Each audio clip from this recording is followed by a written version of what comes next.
I was born with a birth defect that can leave you with an inability to walk, have severe cognitive delays, and sometimes need round-the-clock care. So early intervention enables you to overcome Absolutely. disabilities and go on to get 2 master's degrees. Yes, absolutely. So that you could pay it forward. Yes, that's my dream.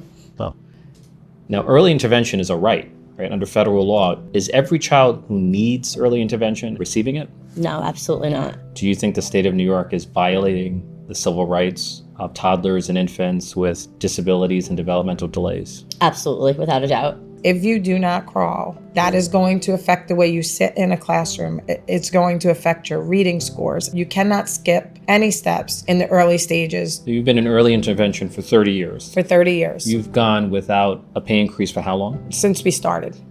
New York has the single worst early intervention program in the country, ranking 50 out of 50. So the state legislature, both Democrats and Republicans, unanimously passed legislation raising your pay by 11%. And then what did the governor do? Vetoed it. Vetoed it. How can you veto babies and toddlers? The system of early intervention is broken, but the governor has broken it further. The transition from the old system to the new system, EI Hub, has been a disaster.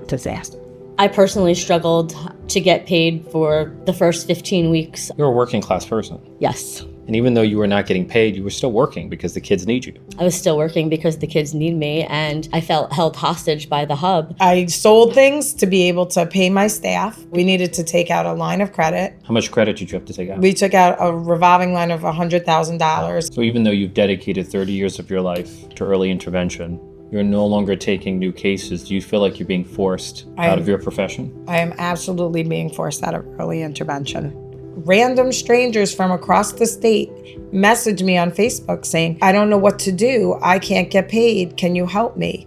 And ultimately, this will snowball into children and families waiting for these services. What would it mean to make the system work for working class providers and for children with disabilities? It would mean everything. It would mean that maybe providers would come back to the field so that more children are getting the services that they are entitled to under federal law. I don't want to leave, but But it's important for the world to hear your stories. I see the impact every single day of kids learning to wave goodbye when you're leaving, or saying their first word, or just so excited to see you. And it's the most wonderful career. And we just need to be recognized as the professionals that we are.